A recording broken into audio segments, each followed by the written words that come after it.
Hi, welcome back. This is a video on the old radio. The 1977 Dodge Aspen AM only radio. I've got it taken apart. Uh-oh, where did I put the old board? Whoops, I found the old board in a bit. But I've got the thing taken apart and I'm working on first engineering this.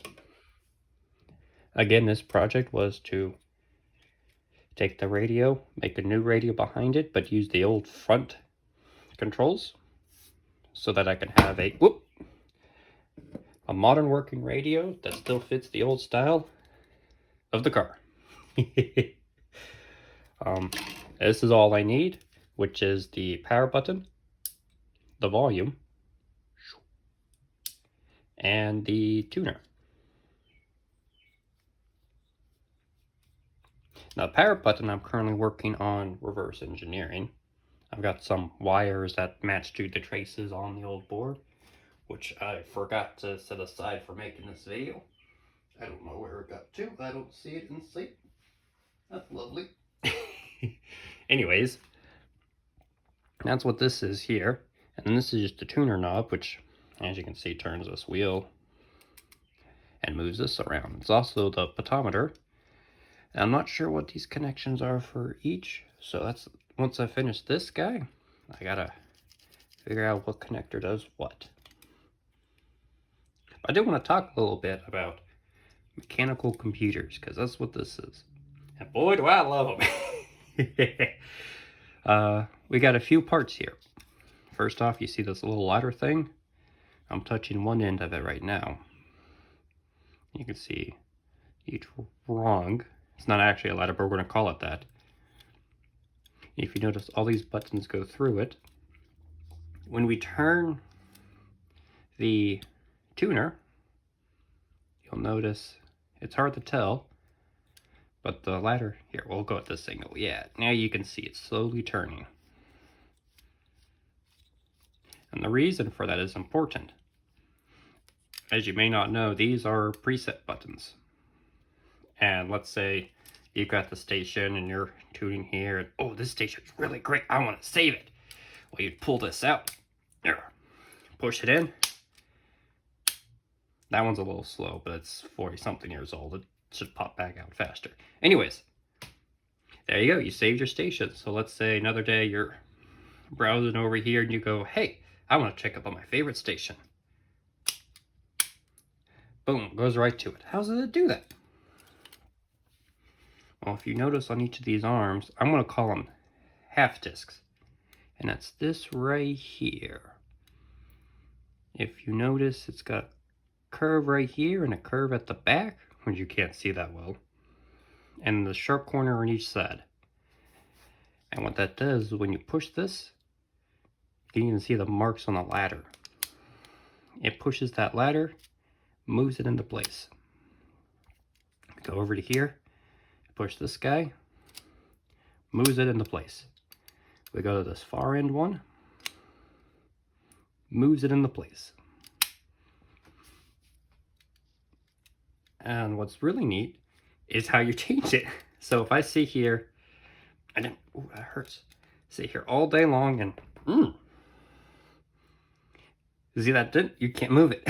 This disc is tight and in place. And it's held in place by this spring. This dark colored part is a spring, and the light colored part is part of the armature for your preset buttons. When you pull this out, we'll use U for example, you'll notice the tension on the spring goes away. This pops into a hole. You can kind of see the hole right here. That pops into a hole, which releases the tension on the spring, and now this wheel can easily be moved.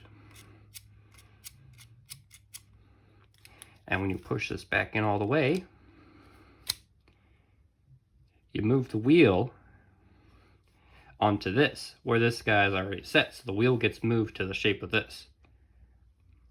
And when you push down even farther, if you watch right here, you'll see that the old spring gets pushed out, and it gets put back up to how this is. So all I have to do is release. The wheel is now set to the new position. The spring tension is put back onto it. So again, you can't move the wheel. And that's it. It's a basic mechanical computer, but it just does the job wonderfully. Now I had these all preset to point to each one. Oh, yeah, I gotta fix my buttons.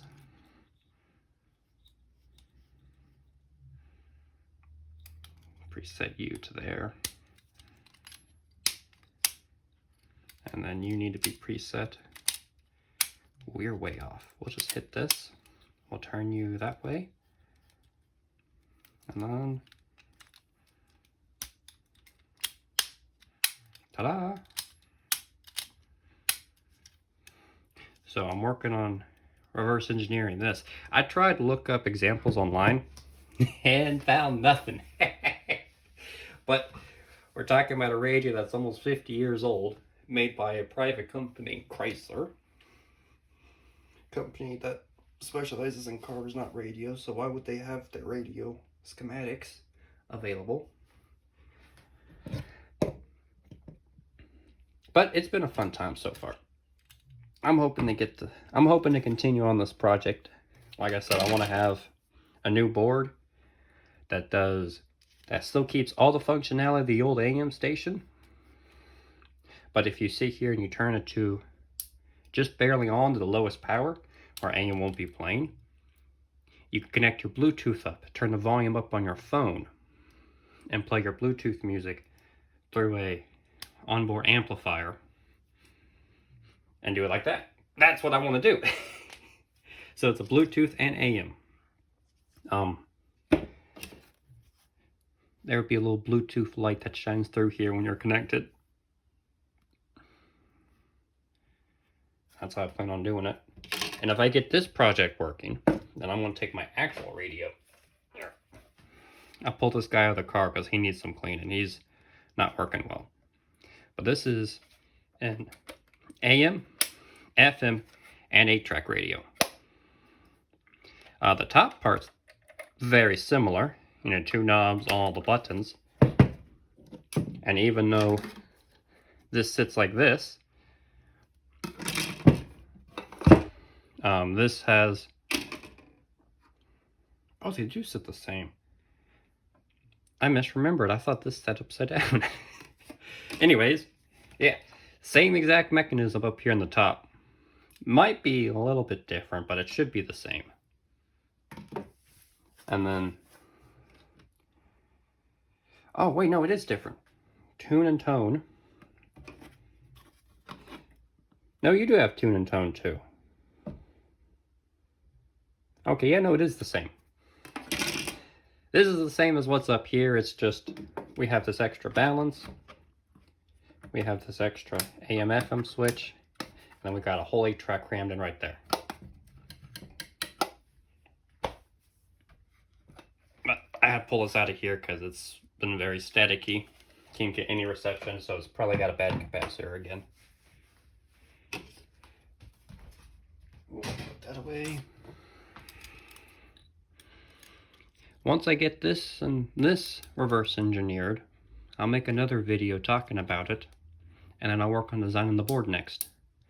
I wish I could find its old board.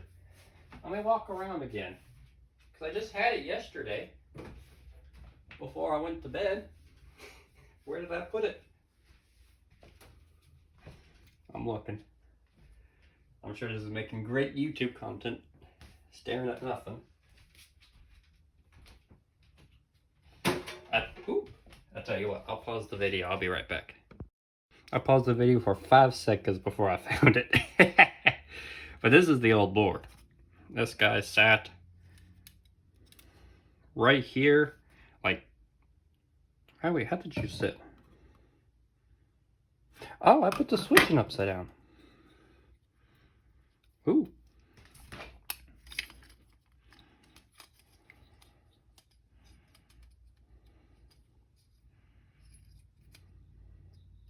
No, I had the switch in right. Uh-oh, I'm confused. No, it did sit like this. Okay. So mounted like this. I was very confused. Oh, now the switch doesn't want to stay on. But I had gone through on the traces, and there's a capacitor here and a capacitor here. And I've got them soldered on. Hold on. I popped the switch out of its bracket. We'll just go ahead and bring it up like this.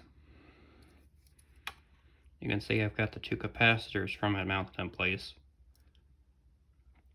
And then there are some leads here, here, these 4, and those 3. This was just mounting for the big metal bracket. Same with these 2. The back 2 weren't used.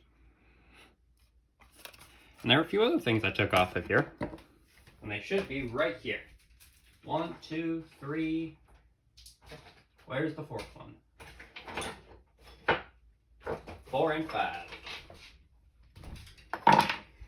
So first off, we got these 2 transistors. I'm not sure what they are. I haven't had a chance to look them up yet.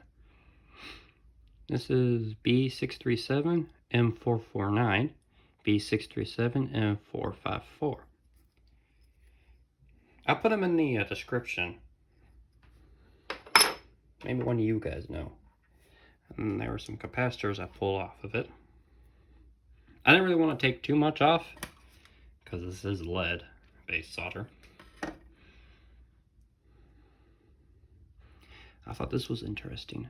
So if we focus, as you can see, that's a 16 volt 1000 microfarad capacitor. Nice and normal. But if we look at this guy, 1500 MF. Now I've tested it.